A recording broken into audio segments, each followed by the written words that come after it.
গত ৭.৫ বছর ত্রিপুরাজ্যের জনকল্যাণে যে সকল প্রতিশ্রুতি দিয়ে তারা ভোট নিয়েছিল বা ক্ষমতায় এসেছিল তার একটিও কার্যকরী না করে গত ৭.৫ বছর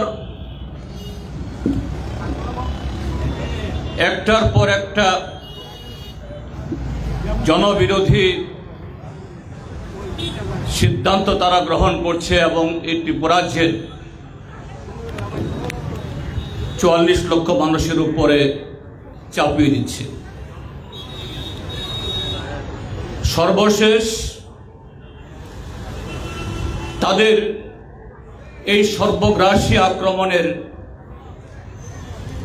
তার পদক্ষেপ হল প্রচলিত যে সমস্ত নিয়ম কানুন আছে, বিদ্যুৎ মানে এই দেশের বা এই সময়ে বর্তমান যুগে ছোট বড় শিল্প বা সমস্ত পরিবারের এবং প্রতিষ্ঠানের অপরিহার্য একটা চাহিদা, তার মাসুল বাড়িয়েছে। তার সাথে পাইপলাইন ন্যাচারাল গ্যাস যা ত্রিপুরাজ্যের মাটি থেকে উত্তোলিত হয়, পাইপলাইনের মাধ্যমে সরবরাহ করা হয়,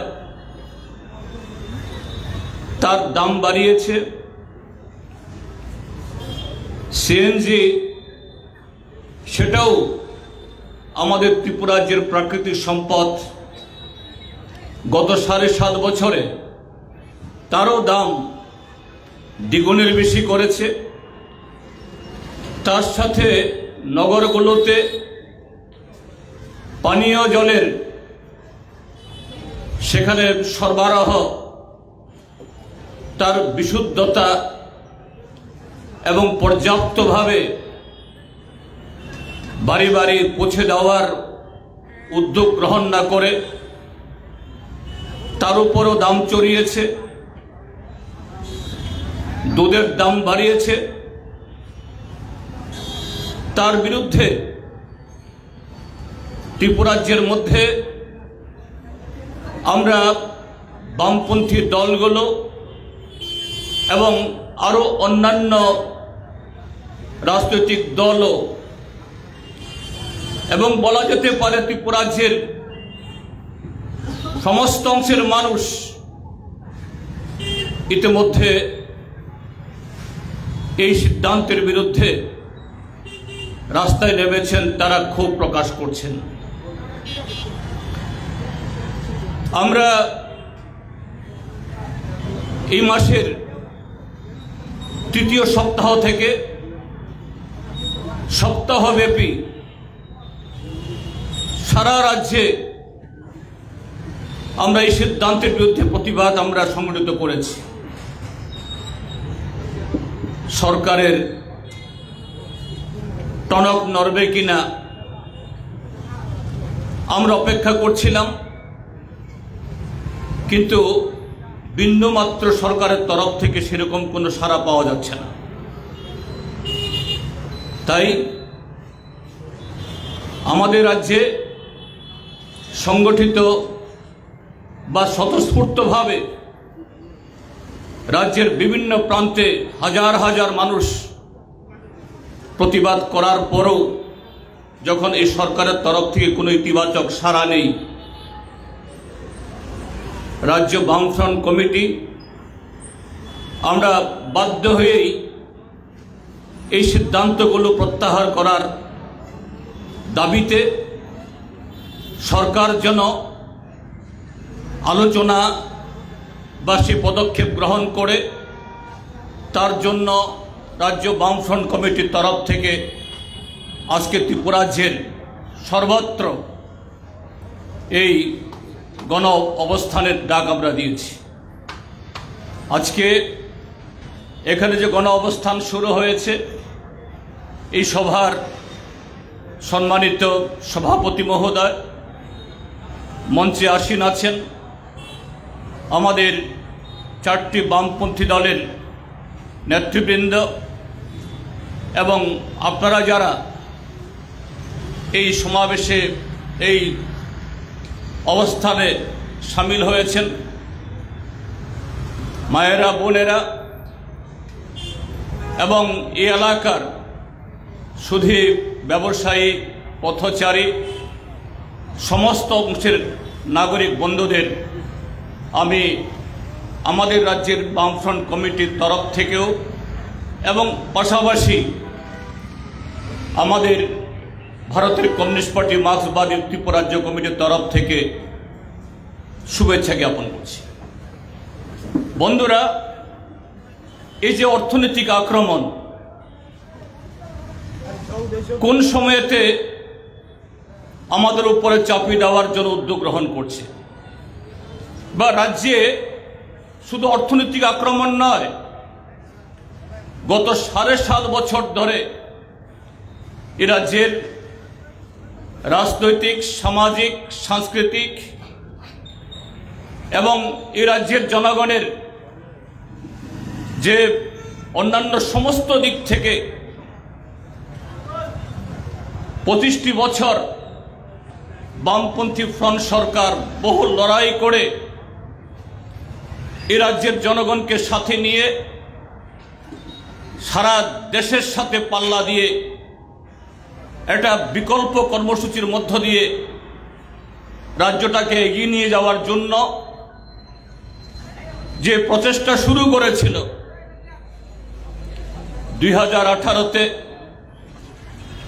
সেখানে ডাবল ইঞ্জিনের সরকার, দিল্লি এবং রাজ্যের শাসক দল যদি একই দলের হাতে থাকে, তখন বামপন্থী ফ্রন্ট সরকার ত্রিপুরা রাজ্যের মধ্যে 25 বছর যা উন্নতি সাধন করেছে, সমস্ত ক্ষেত্রেতে তার দ্বিগুণ, 3 গুণ, 4 গুণ হবে। শিক্ষা হোক, কর্মসংস্থান হোক, স্বাস্থ্য, কৃষি, শিল্প, সমস্ত ক্ষেত্রেতে এই ত্রিপুরা রাজ্য আরো এগিয়ে যাবে। এই প্রতিশ্রুতিগুলো দিয়ে তারা ক্ষমতায় এসেছিল। কিন্তু আমরা কি লক্ষ্য করছি, ক্ষমতায় আসার পর তারা তাদের সে প্রতিশ্রুতি বিন্দুমাত্র তারা উচ্চারণ করছে না। এখানে ক্ষমতা দখল করার সাথে সাথেই তারা আক্রমণ শুরু করেছে মানুষের বাক স্বাধীনতার উপরে, কথা বলার অধিকারের উপরে, তাদের রাজনৈতিক তথা সাংবিধানিক অধিকার উপরে। অন্যায়ের বিরুদ্ধে প্রতিবাদ করা যাবে না, ন্যায্য দাবি উত্থাপন করা যাবে না, বিভিন্ন সংস্থার নির্বাচনে মানুষ তাদের পছন্দ মতো ভোট দিতে পারবে না। তার প্রতিবাদ করলেই বা সরকারের বিরুদ্ধে সিদ্ধান্ত হবে, এটা আজ করতে পারলেই তার উপরে আক্রমণ নেমে এসেছে। গত 7.5 বছর আমরা লক্ষ্য করেছি যে প্রতিটি নির্বাচনে, এটা সংসদীয় নির্বাচনই হোক অর্থাৎ পার্লামেন্টের, বা গ্রাম পঞ্চায়েতের বা এডিসি, সমস্ত নির্বাচন কলুষিত হয়েছে। এখানে জবরদস্তি করে ক্ষমতায় বসতে হবে, আর সেই জবরদস্তি করে ক্ষমতা যদি দখল করতে পারে, তাহলে জনগণের উপরে সমস্ত অন্যায় সিদ্ধান্ত চাপিয়ে দেওয়া যাবে। তাদের এই কর্মসূচি বা এই নীতি, এটা আমাদের ত্রিপুরাজ্য কেন্দ্রিক বা বিচ্ছিন্নভাবে শুধু ত্রিপুরাজ্যের মধ্যেই ভারতীয় জনতা পার্টির নেতৃত্বে এই ত্রিদলীয় জোট সরকার আজকে কায়েম করেছে তা নয়। এই সিদ্ধান্ত বা এই নীতি কোত্থেকে এসেছে? এই সিদ্ধান্ত বা এই নীতি কার্যকরী হচ্ছে আমাদের দেশে নরেন্দ্র মোদীর নেতৃত্বে গত 2014 সালে। একইভাবে হাজারো মিথ্যা প্রতিশ্রুতির মাধ্যমে ক্ষমতা দখল করার পর আজকে দিন আনার প্রতিশ্রুতি, এই দেশে বছরে 2 কোটি করে, 5 বছরে 10 কোটি চাকরি দেওয়ার প্রতিশ্রুতি, এদেশের সর্বাধিক জনসংখ্যার যে অংশটা দেশের মানুষের পেটের ভাত যোগায়, তাদের আয় 2 গুণ 3 গুণ করার প্রতিশ্রুতি, দ্রব্যমূল্য বৃদ্ধি কমানোর প্রতিশ্রুতি, এবং বিদেশ থেকে কালো টাকা নিয়ে এসে এদেশের প্রত্যেক পরিবারের হাতে তাদের অ্যাকাউন্টে ঢুকিয়ে দেওয়ার প্রতিশ্রুতি। এসব করে তারা ভোটে এসেছে।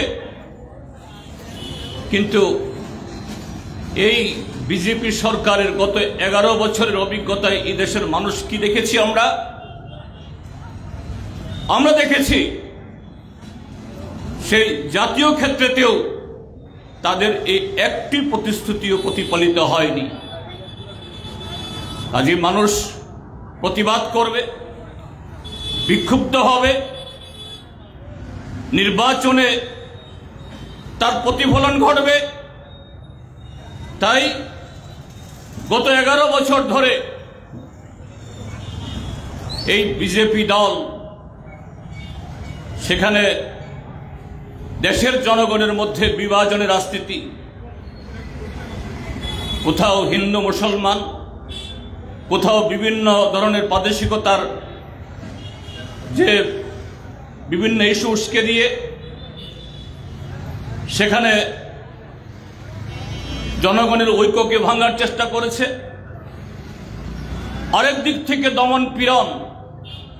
তারপরে যখন তারা দেখছে যে না, এইভাবে ক্ষমতায় আসা যাবে না, ফেরা যাবে না, তখন সমস্ত সাংবিধানিক প্রতিষ্ঠান, নির্বাচন কমিশন থেকে শুরু করে ওই ইনকাম ট্যাক্স, সিবিআই, এগুলো আজকে বিস্তারিত বলার জায়গা এখানে নেই, কিন্তু কিছু উল্লেখ করতে হচ্ছে। কেন এগুলো? কারণ তাদের নীতি হলো আসলে এই দেশের জনগণ, সাধারণ মানুষ, তাদের জন্য আচ্ছেদিন আনা না, তাদের হিতে কর্মসূচি রূপায়ণ করা না, তাদের লক্ষ্য কর্পোরেট। এদেশের একচেটিয়া পুঁজি, অল্প কিছু পরিবার, তাদের হাতে এ যাবৎ ভারতবর্ষে যে কয়েকটা রাষ্ট্রায়ত্ত ব্যবস্থা তৈরি হয়েছে, এটা বিদ্যুৎ হোক বা জাতীয় সড়ক, এটা রেলওয়ে হোক বা বিমান পরিবহন, এটা কয়লা খনি, কয়লা উত্তোলন করে দেশের অর্থনীতিকে সমৃদ্ধ করা উদ্যোগ হোক বা অন্য কিছু, এই সমস্ত রাষ্ট্রায়ত্ত উদ্যোগ যার মধ্য দিয়ে দেশের আপাপর মানুষ সেই পরিষেবার সুযোগ পায়, কর্মসংস্থানের সুযোগ পায়, সেই সংস্থাগুলোর লাভ হলে পরে রাষ্ট্রহিতে খরচ হয়। এই সমস্ত প্রতিষ্ঠানগুলোর নিয়ন্ত্রণ কিভাবে একচেটিয়া পুঁজির হাতে তুলে দিয়ে সেখানে সমস্ত সম্পদ তাদের কিছু বন্ধু মিত্র এদের হাতে তুলে দেওয়া যায়, ব্যাংক, বিমা সহ সমস্ত কিছু। এর বিরুদ্ধে দেশের মানুষ প্রতিবাদ করছে না তা না। আমরা গত 9 তারিখও দেখেছি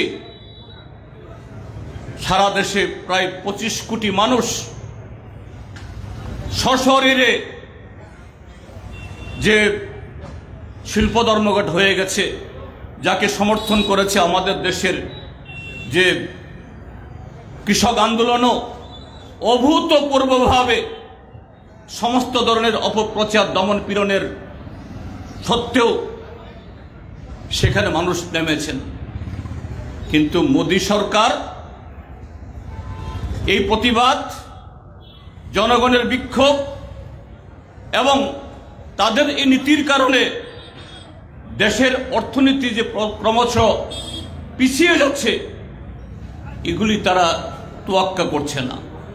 উল্টো দেশের জনগণকে সমস্ত তার সামনে মিথ্যা প্রতিশ্রুতি ইত্যাদি উপস্থিত করে ভারতের অর্থনীতি নাকি জাপানকে ছাড়িয়ে যাচ্ছে, জার্মানিকে ছাড়িয়ে যাচ্ছে। আগামী দিন ওই আমেরিকা চীনকেও ছাপিয়ে যাবে। অর্থনীতি এবং সমস্ত ক্ষেত্রেতে ভারত বিশ্বগুরু হবে। ভারতে অর্থনীতি এবং জনস্বাচ্ছন্দ্যে অমৃতকাল শুরু হয়েছে। আজকে দিন বিকশিত ভারত, কিন্তু আমাদের এই দেশের মানুষের, গড়পড়তা মানুষের দৈনন্দিন জীবনের অভিজ্ঞতা তার সম্পূর্ণ বিপরীত। গেল লোকসভা নির্বাচনে এই বিজেপি সরকারের এই নীতির বিরুদ্ধে একদিক থেকে গণতন্ত্র হরণ করা, সংবিধানকে সেখানে সংকুচিত করার চেষ্টা, কাজেই দেশ বাঁচানোর লক্ষ্যে দেশের সমস্ত গণতান্ত্রিক ধর্মনিরপেক্ষ দল ঐক্যবদ্ধ হয়ে সেখানে লড়াই করার মধ্য দিয়ে তাদের সেই আকাঙ্ক্ষা আস্ফালন যে 400টার বেশি আসন নিয়ে মোদী আবার প্রধানমন্ত্রী হবেন, এনডিএ জোটের সরকার তৈরি হবে। ভারতীয় জনতা পার্টি এককভাবে 370 আসন পাবে, পায়নি।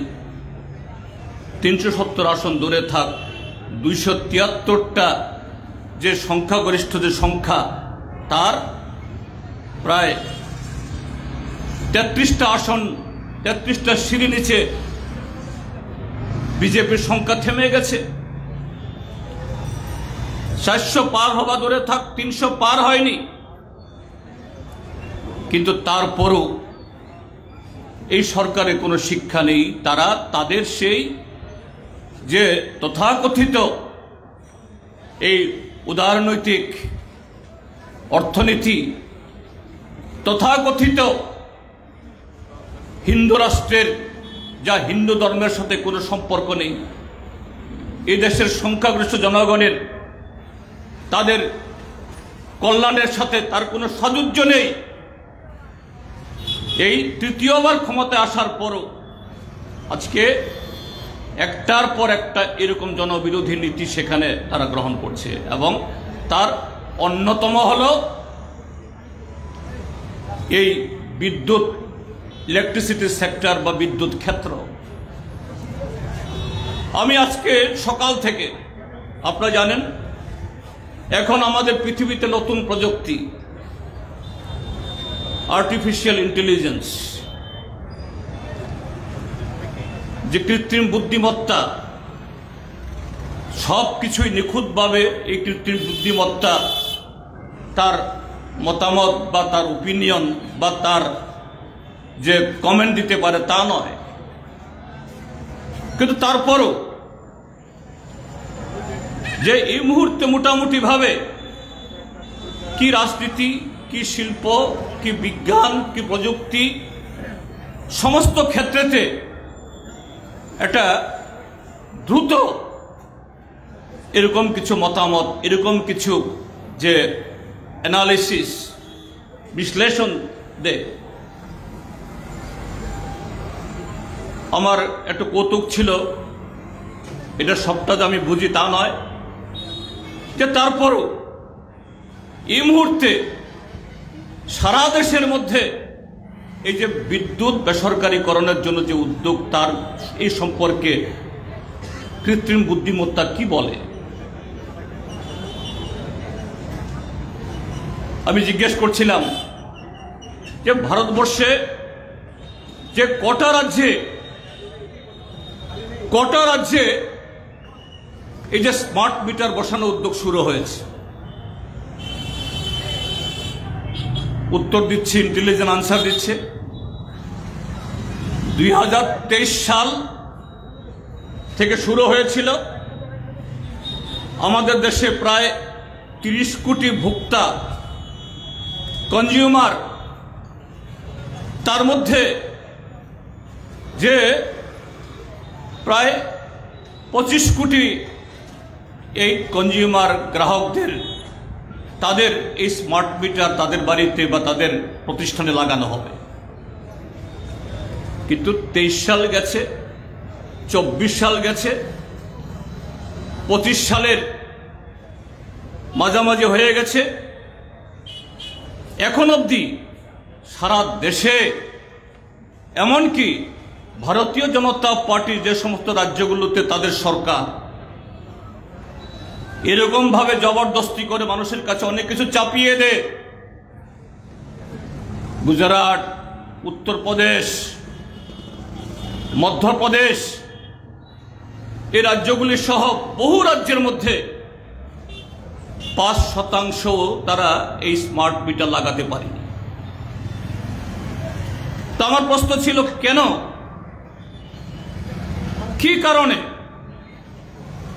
স্মার্ট মিটার তো উন্নত প্রযুক্তি।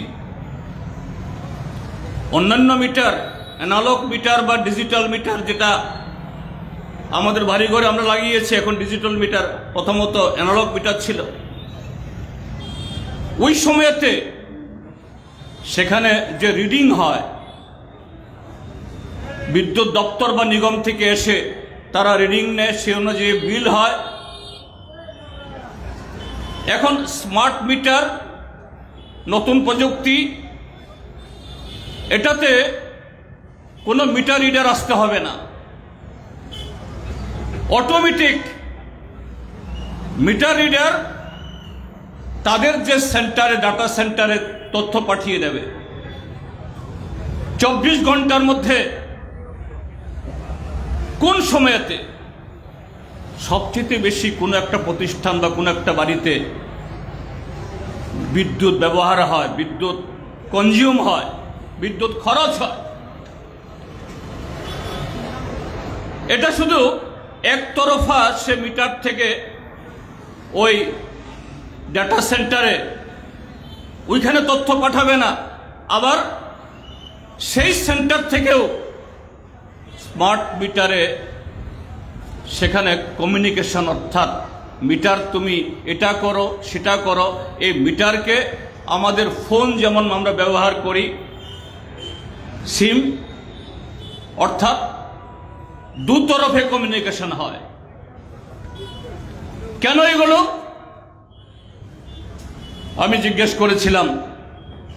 এর সাথে কি আমাদের দেশের কর্পোরেট লবির তার কোনো স্বার্থ, তার কোনো উদ্দেশ্য জড়িত আছে?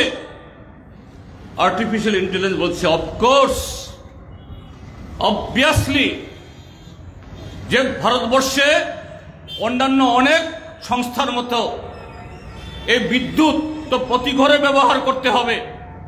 কাজেই এটা যদি প্রাইভেটের কাছে যায় তাহলে তারা স্মার্ট মিটার বিক্রি করা এবং আরো নানাভাবে আমাদের দেশের এই যে 30-35 কোটি বা আরো বেশি এখনো বহু পরিবারে এই বিদ্যুতের সংযোগ হয়নি, আগামী দিন হবে। অর্থাৎ প্রতিটি পরিবারকে, এই দেশের প্রতিটি নাগরিককে তার শোষণ করার, শুষে নেওয়ার এই সুযোগ কর্পোরেটদের কাছে চলে যাবে।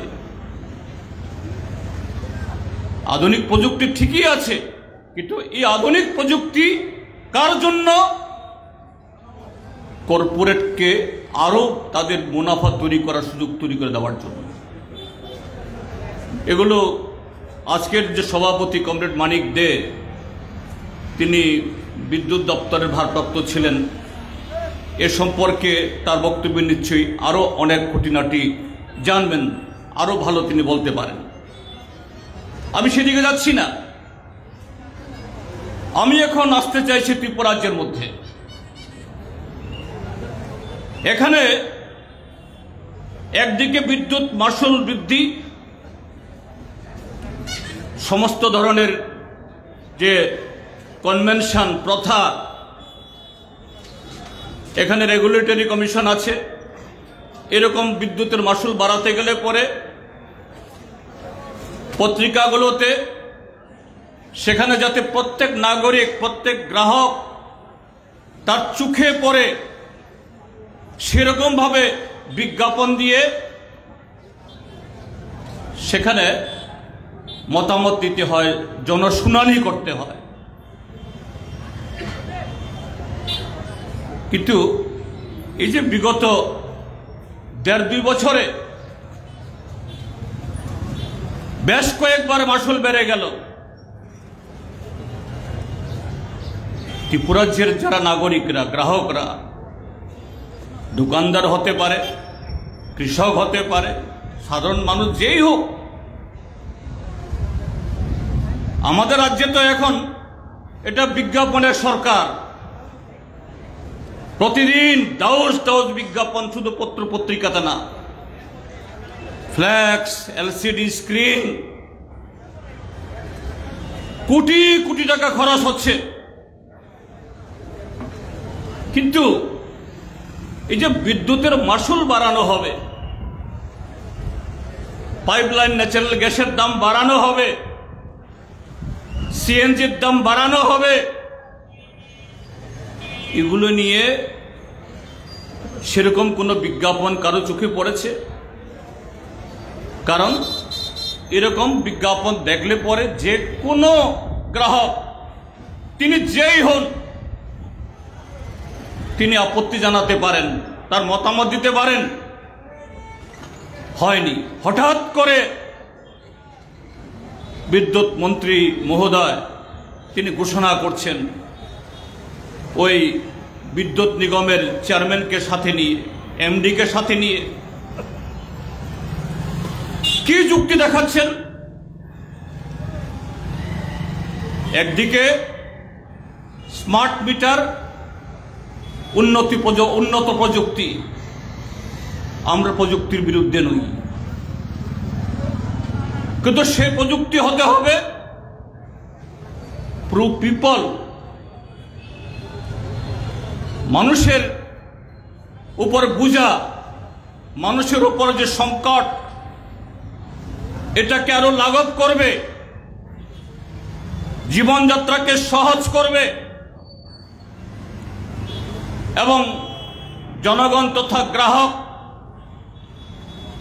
তার সাথে সম্পর্ক রেখে সে প্রযুক্তি প্রয়োগ করতে হবে। উন্নত প্রযুক্তি হলেও একতরফা শুধু ব্যবসায়িক স্বার্থ রক্ষা করার জন্য এরকম ভাবে প্রযুক্তি ব্যবহার করা, এটা অন্যায়। তো এই জায়গায় প্রথমত হলো যে সংস্থা এরকম ভাবে জনগণের রায় নেবে, মতামত নেবে, এটা জনগণকে অন্ধকারে রেখে কাজটা করেছে। 2, মন্ত্রী মহোদয় বলছেন যে কেন আমাদের বিদ্যুতের মাশুল বাড়াতে হলো,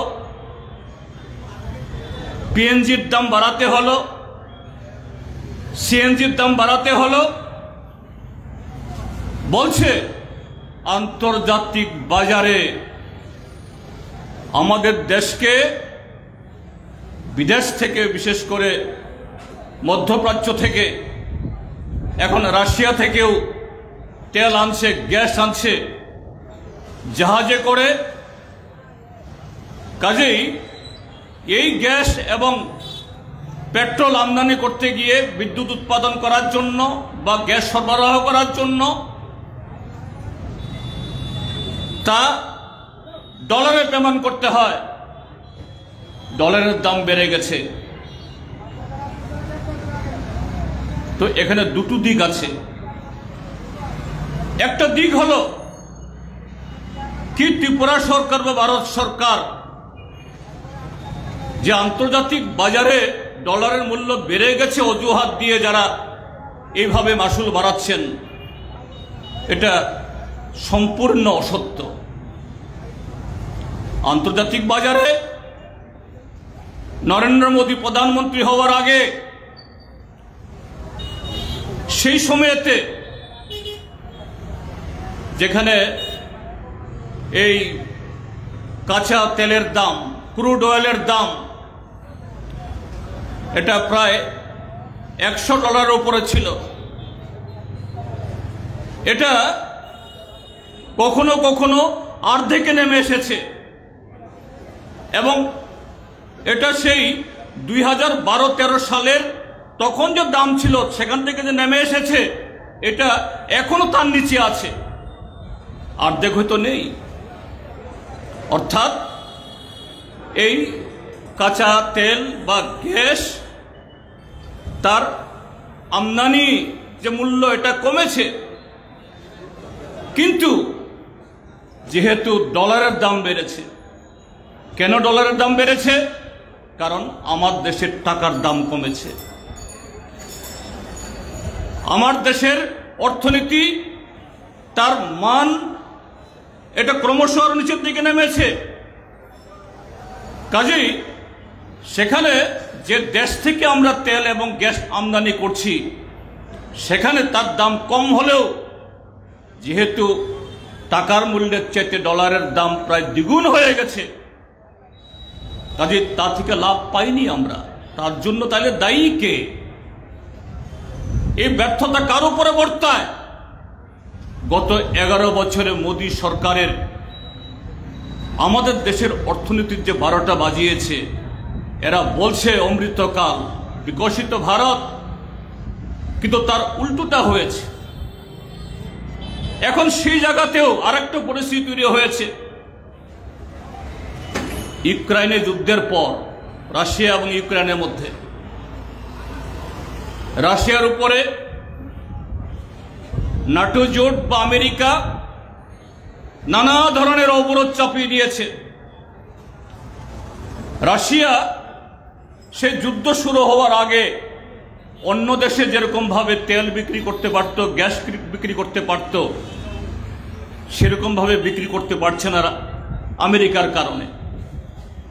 কাজেই তারা তাদের অর্থনীতি টিকিয়ে রাখার জন্য রাশিয়ার তেল গ্যাস, ওদিকে ইরান কম দামে ভারতকে দিচ্ছে, আর এই যে লেনদেনের তার যে বিনিময় হচ্ছে ডলারে না,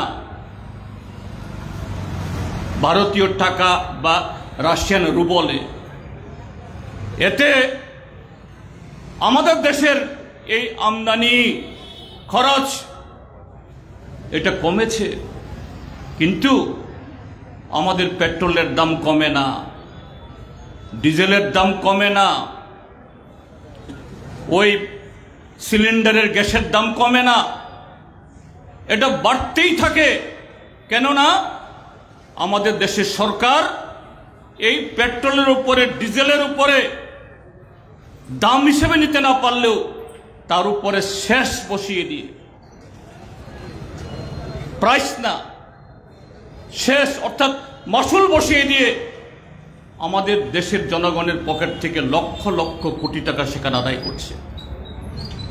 তো এই জায়গায় আমরা যারা ত্রিপুরাবাসী, আমাদের আরেকটা আর্গুমেন্ট এখানে আছে। সেটা কি? ত্রিপুরার যে পাইপলাইন ন্যাচারাল গ্যাস, অর্থাৎ আমাদের বাড়ি ঘরে যাদের বাড়িতে পাইপলাইনে গ্যাস গেছে, এই গ্যাস রাশিয়া থেকে, ইরান থেকে আসে না। এই গ্যাস বোম্বে হাই বা ওই বিশাখাপত্তনম থেকে আসে না। যেন বাইরে থেকে গ্যাস আনতে হচ্ছে বলে তার দাম বেড়ে গেছে, এই জন্য এখন দাম বাড়াতে হলো। আমাদের ত্রিপুরা রাজ্যের মধ্যে ত্রিপুরা সরকার গত 7.5 বছরে রাজ্যের বিদ্যুৎ দপ্তর বা নিগমের অধীনে নতুন করে 1 মেগাওয়াট বা 1 ওয়াট বিদ্যুৎ নতুন করে উৎপাদন করার কোন ব্যবস্থা করেনি। ত্রিপুরার বিদ্যুৎ হয় পালাটানা বা এখানে আমাদের যে এই খয়েরপুরের এখানে পালাটানায় সেখানে যে ওএনজিসির যে উৎপাদন কেন্দ্র করেছে, আর এখানে এই সেও একটা সংস্থা, পাবলিক সংস্থা, সরকারি সংস্থা। তো এই বিদ্যুৎ উৎপাদন হয় ত্রিপুরার গ্যাস থেকে। তো সেই জায়গাতে আন্তর্জাতিক বাজারে গ্যাসের দাম বেড়েছে, তেলের দাম বেড়েছে, সেই যুক্তি খাটিয়ে আমার ত্রিপুরার যে কেন সিএনজির দাম বাড়বে, কেন পিএনজির দাম বাড়বে, কেন বিদ্যুতের মাসুল বাড়বে, হয়তো তারা বলবে এটা তো জাতীয় আইন, এটা তো ন্যাশনাল পলিসি। তো ন্যাশনাল পলিসি কে তৈরি করে, কে ফর্মুলেট করে? যে সমস্ত অঞ্চলে এরকম ভাবে স্থানীয় প্রাকৃতিক সম্পদ দিয়ে যেখানে বিদ্যুৎ উৎপাদন হয় বা অন্য এরকম অর্থনৈতিক সুযোগ তৈরি হয়, আমাদের ন্যাশনাল পলিসিতে উত্তর পূর্বাঞ্চলের পশ্চাৎপদতা, ত্রিপুরা রাজ্যের এই যে বিশেষ অবস্থান, সেই অবস্থানের কারণে কেন আমরা তথাকথিত জাতীয় নীতির কারণে ত্রিপুরা রাজ্যের মানুষের উপরে এই বোঝা চাপবে? কেন হবে এটা?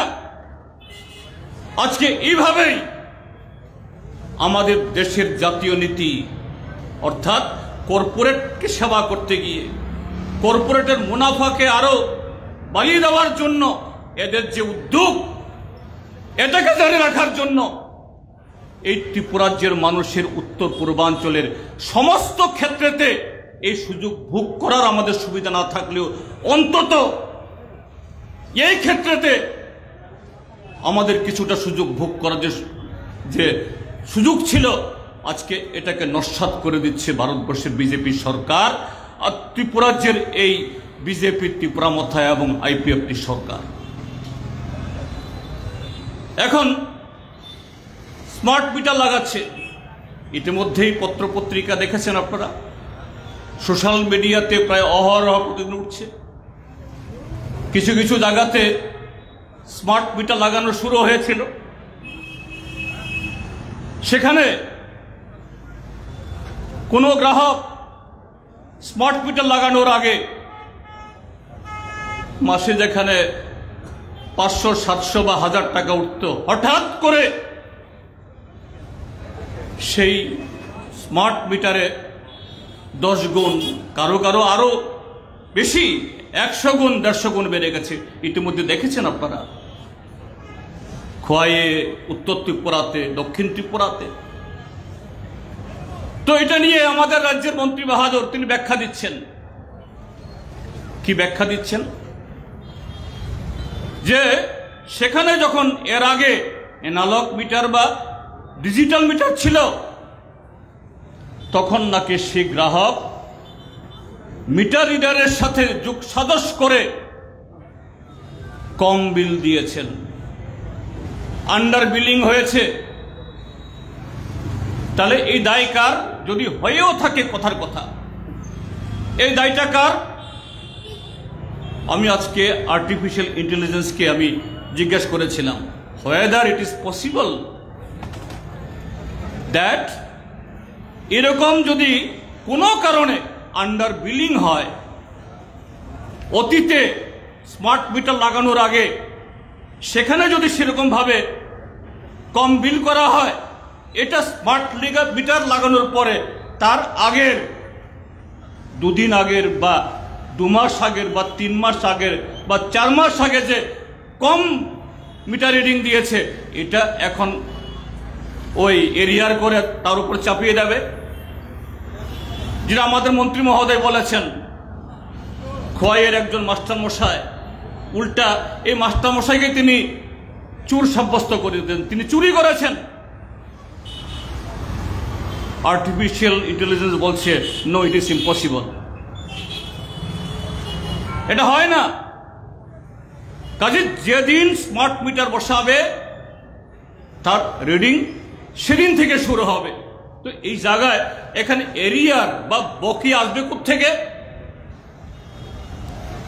এইভাবে ত্রিপুরাজ্যের মানুষের উপরে কর্পোরেটদের সেবা করার জন্য সেখানে একদিকে মাসুল বাড়ানো, আর একদিকে স্মার্ট মিটার বসানো। তো সেদিন যখন চারিদিক থেকে প্রতিবাদ উঠছিল, একজন সাংবাদিক বন্ধু প্রশ্ন করছিলেন যে আপনি বলছেন এই ত্রিপুরাজ্যের মধ্যেও আগামী এই বছরের মধ্যেই 5 লাখ 7 লাখ মিটার লাগাবেন। এই যে মিটার ক্রয় করা হয়েছে, এটা এই টেন্ডার তো আমরা আমাদের চোখে পড়েনি। সাংবাদিক প্রশ্ন করবে নেই, তিনি উল্টো বলছেন না আমরা কমিশন খাই না। এটা যেন ঠাকুর ঘরে কে আমি কলা খাই না। না, আমি বলছি না, আমাদের হাতে এরকম কোনো প্রমাণ নেই যে না এই যে স্মার্ট মিটার যে কোম্পানি থেকে কিনেছে, ত্রিপুরাজ্যের মধ্যে সমস্ত ক্ষেত্রেই তো এখন কমিশন, এরকম কমিশন খেয়েছেন এরকম অভিযোগ আমি এখনই আনছি না। কিন্তু মন্ত্রীর উত্তর দেওয়ার কায়দা, তার যে প্রতিক্রিয়া, এটা কি ইঙ্গিত দেয় যে ত্রিপুরাজ্যের মধ্যে আরো 10টি ক্ষেত্রে যেরকম ভাবে অনিয়ম হচ্ছে, এই ক্ষেত্রেতেও সেটা হচ্ছে না, ফলক করে বলা যাবে। কাজেই বন্ধুরা, এর বিরুদ্ধে আমরা আজকে অবস্থান করছি সারা ত্রিপুরাজ্যে। আমাদের অবস্থানের পরেই বিকালবেলা সিদ্ধান্ত নিয়ে নেবেন সরকার, আমরা অন্তত এই মোহ আমাদের নেই। কারণ তাদের পরিচালিত কেন্দ্রীয় সরকার যে গত 9 জুলাই যে অভূতপূর্ব শিল্প ধর্মঘট হলো, কৃষকদের প্রতিবাদ হলো, কৃষকরাও তাদের দাবিতে বিগত দিনে সারা বছর ঐতিহাসিক আন্দোলন করল, কিন্তু কোনো ক্ষেত্রেতে এই সরকার তারা কথা রাখে না। কাজে তার বিরুদ্ধে আমাদের লাগাতার আন্দোলন, পরবর্তী পর্যায়ে যদি প্রয়োজন হয় আমাদের তৈরি থাকতে হবে। কাজেই সরকার এটা জানে, এই রাজ্যের মধ্যে শুধু বামপন্থীরা না বা বিভিন্ন রাজনৈতিক দল যারা তার বিরোধিতা করছেন তারা না, এই ত্রিপুরাজ্য ভারতবর্ষের অন্য রাজ্য থেকে রাজনৈতিক চেতনায় একটা অন্যরকম। কাজে এখন প্রতিবাদ ধ্বনিত হবে। কাজে ত্রিপুরাজ্যের মধ্যে গণতান্ত্রিকভাবে মানুষ যাতে তার প্রতিবাদ সংগঠিত না করতে পারে, অন্য কায়দায় আজকে ত্রিপুরাজ্যের পরিবেশ বিষিয়ে দেওয়ার জন্য তারা উদ্যোগ নিয়েছে। আপনারা দেখেছেন ইতিমধ্যে এই বিগত কিছুদিনে আমাদের যে সমস্ত কর্মসূচি জনগণের দাবি নিয়ে, স্থানীয় দাবি নিয়ে যেখানেই এই আন্দোলন সংগঠিত হচ্ছে, নানাভাবে সাধারণ মানুষের উপর আক্রমণ নামিয়ে নিয়ে আসা। আর যথারীতি আমরা কি দেখি, গত 7.5 বছর ধরে এই সমাজ বিরোধীদের দিয়ে গণতান্ত্রিক আন্দোলনকে দমানোর যে চেষ্টা, এদের বিরুদ্ধে কোথাও কোনো পদক্ষেপ গ্রহণ করা হয় না। সর্বশেষ তাদের একটা শরিক দল ত্রিপুরা মথা দেখেছেন, সেদিন খোয়াইয়ের আশ্রামবাড়িতে প্রধানমন্ত্রী নরেন্দ্র মোদীর মন কি বাত ভারতীয় জনতা পার্টি একটা আবেগ তোলার চেষ্টা করছে। এডিসি এলাকাতে মন কি বাত হতে পারবে না, এইভাবে ত্রিপুরা মথা হুলিয়া জারি করেছে। আমরা বলছি এটা মন কি বাতের বিরোধিতা না। এই যে শরিকের উপরে শরিকের আক্রমণ, নিজ দলের মধ্যেও কুন্দল, শুধু আশ্রম বাড়িতে না, প্রায় প্রতিদিন দেখা যাচ্ছে। কেন? গত 7.5 বছর ধরে বিভিন্ন নির্বাচনে আমাদের জনসংখ্যার একটা অংশ, আমাদের যুবকদের একটা অংশ এদের সামনে নানা স্বপ্ন তুলে ধরে 7 লক্ষ চাকরি হবে, মিস কলে চাকরি হবে, বেতন 2 গুণ 3 গুণ হবে, আয় 3 গুণ 4 গুণ হবে। গত 7.5 বছরে এগুলি সমস্ত মরীচিকা হয়ে যাচ্ছে। কিন্তু আরেক দিক থেকে জবরদস্তি করে ছাপ্পা ভোট দিয়ে যারা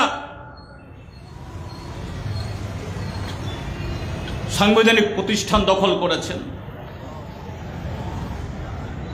কিছু আসনের হর্তাকর্তা বিধাতা হয়েছেন, আর তাদের কাছাকাছিতে অল্প কিছু লোক সংবিধান বহির্ভূত ক্ষমতায় তারা বলিয়ান। তারা থানা নিয়ন্ত্রণ করে, তারা ব্লক নিয়ন্ত্রণ করে, তারা পিডব্লিউডি অফিস এবং সমস্ত যেখান থেকে টেন্ডার হয়, সরবরাহ হয়, এগুলো নিয়ন্ত্রণ করে।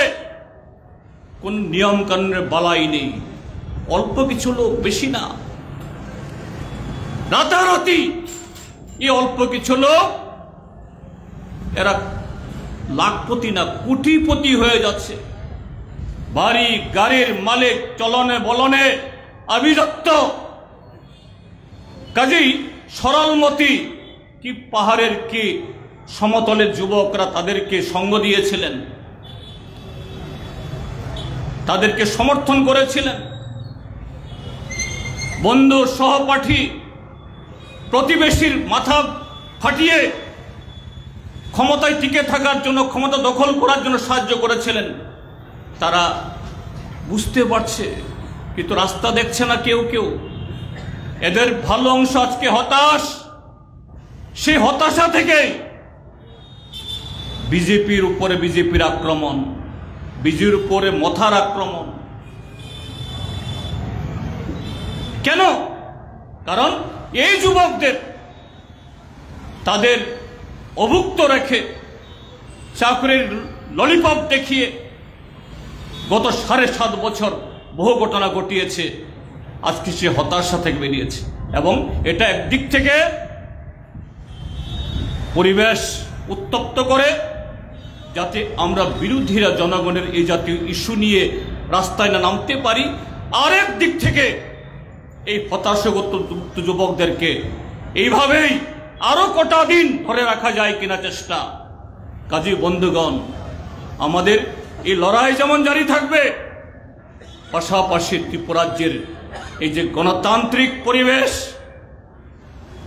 রাজনৈতিক পরিবেশ, মানুষের অধিকার প্রতিষ্ঠিত করার তার যে বাতাবরণ তৈরি করার জন্য আমাদের আরো বেশি ঐক্যবদ্ধ হতে হবে।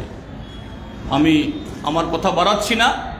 কাজেই আজকে এই গণ অবস্থানে কর্মসূচিতে এই আগরতলা শহর সহ সারা ত্রিপুরাজ্যের মধ্যেই এই তপ্ত রোদের মধ্যে রাখার জন্য, আমাদের সম্পদ কেড়ে নেওয়ার জন্য যে ধরনের বহুমুখী আক্রমণ নেমে আসছে, তার বিরুদ্ধে আরো জোরদার আন্দোলন সংগঠিত করার জন্য তৈরি